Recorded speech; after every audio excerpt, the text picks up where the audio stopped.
For today's lesson, we're going to look at factoring trinomials, but where a is equal to 1. So meaning my first term has a coefficient of 1.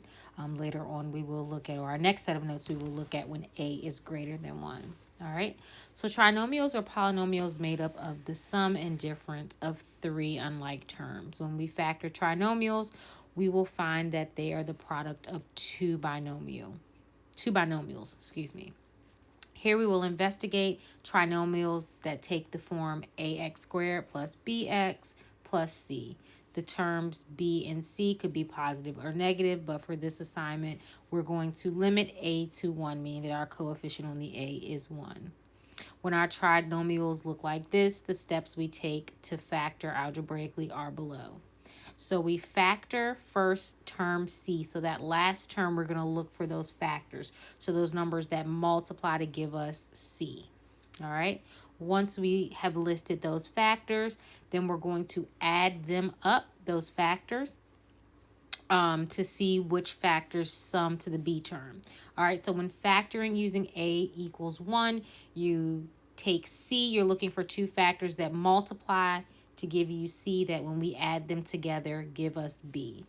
Then we fill in the two binomials with the factors. So we use plus if they are positive, and of course subtraction if they are negative. All right. So now let's actually take a look at an example and use these steps. All right. So for our first one, let me zoom in just a bit.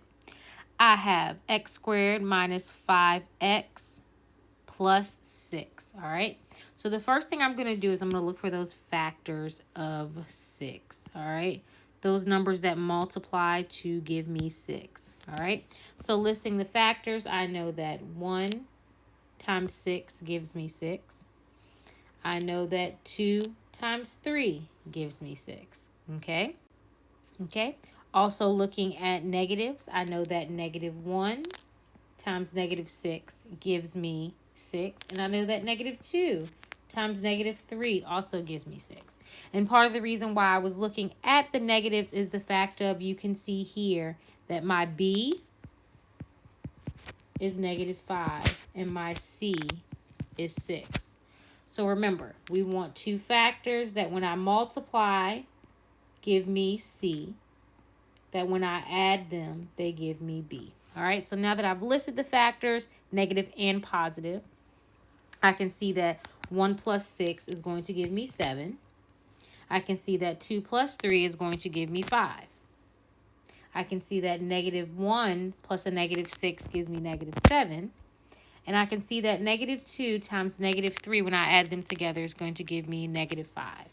All right, so remember, we were looking for two factors that when we multiply them give me C, which is positive 6, that when I add them together give me a negative 5. All right.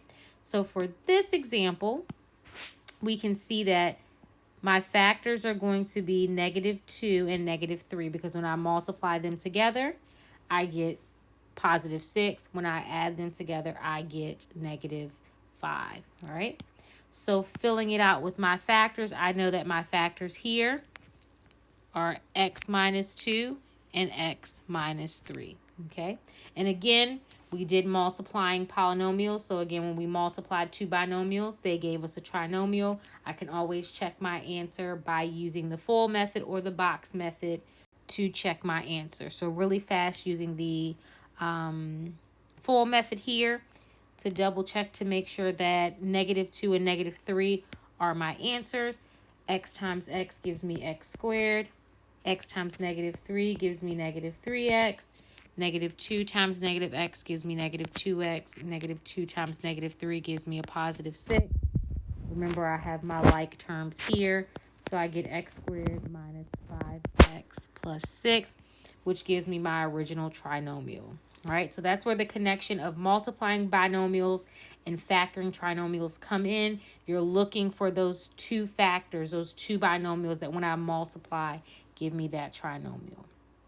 Okay, taking a look at the next example, I have x squared plus 10x plus 25. Again, I'm going to look at the factors of 25, and I know is 1 and 25 and 5 and 5.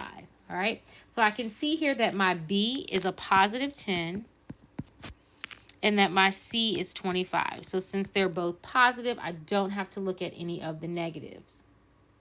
All right, so now I'm going to look at the sum. I know that 1 plus 25 gives me 26, and I know that 5 plus 5 gives me 10.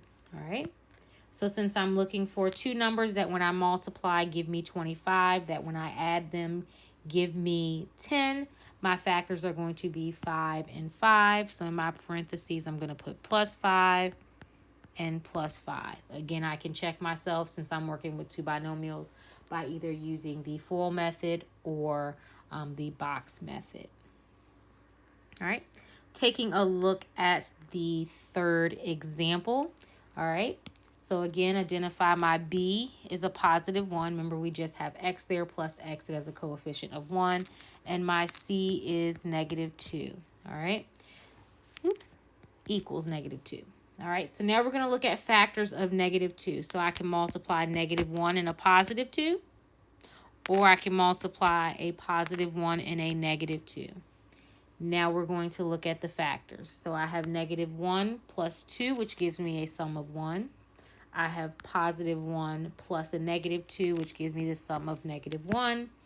Therefore, negative 1 and 2 are going to be my factors. Because again, we're looking for two numbers that multiply to give me negative 2 that when I add them together give me a positive 1. So my factors are going to be negative 1 and 2. Okay, so let's take a look at some additional examples. So, sorry, my page got a little cut off here. All right, so we have x squared minus 11x plus 10. So again, we're going to identify our B, which is negative 11, and we're going to identify our C, which is 10. Okay, so we're going to look at factors of 10, but we also have to look at negatives as well because we have that negative 11.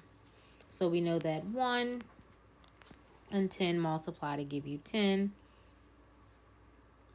We know that 2 and 5 multiply to give us 10. We know that negative 1 and negative 10 multiply to give us 10. And we know that negative 2 and negative 5 multiply to give us 10.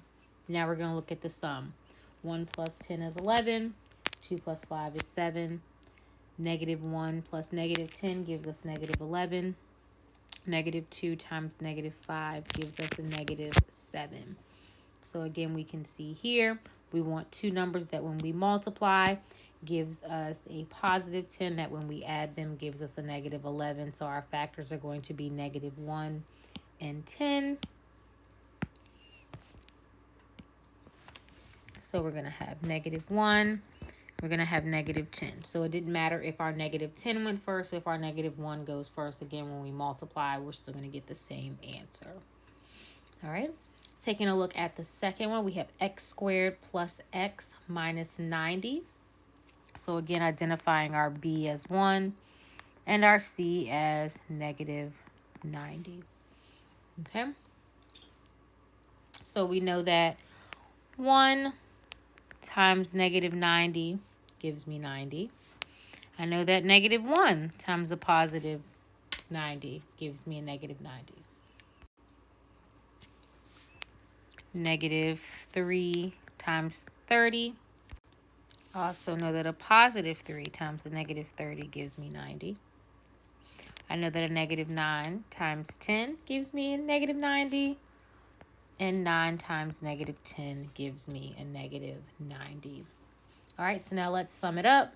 We know that 1 plus a negative 90 gives me a negative 89. 1 plus a positive 90 gives me 89. Negative 3 plus 30 gives me a positive 27. Positive 3 plus a negative 30 gives me a negative 27. Negative 9 plus 10 gives me 1. And 9 plus a negative 10 gives me negative 1. So again, here I can see that when I multiply negative 9 and 10, I get a negative 90. When I add them together, I get a positive 1. So my factors are negative 9 and a positive 10. Okay? Taking a look at the third example, we have x squared plus 4x minus 12. So we're going to look at factors of negative 12. So I can see that 1 times negative 12. I also know that a negative 1 times a positive 12 gives me 12. I know that 2 times negative 6 gives me negative 12. Negative 2 times positive 6 gives me 12, a negative 12. 3 times negative 4 gives me negative 12, and negative 3 times a positive 4 gives me 12. 1 plus a negative 12 gives me negative 11. Negative 1 plus a positive 12 gives me a positive 11. 2 plus a negative 6 gives me a negative 4. Negative 2 plus a positive 6 gives me 4. 3 plus a negative 4 gives me negative 1. Negative 3 plus a positive 4 gives me 1. So again, I'm looking for two factors. When I multiply them, give me a negative 12, but add together to give me a positive 4. And that's going to be negative 2 and a positive 6. So I have negative 2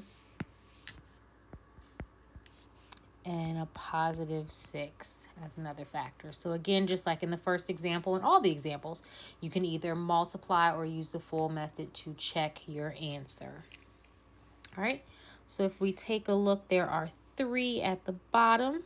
So we have x squared plus 16x plus 64, x squared plus 2x minus 24, and x squared minus 13x plus 40. So now you're going to test your understanding of factoring trinomials with a equals 1 at the end of this video.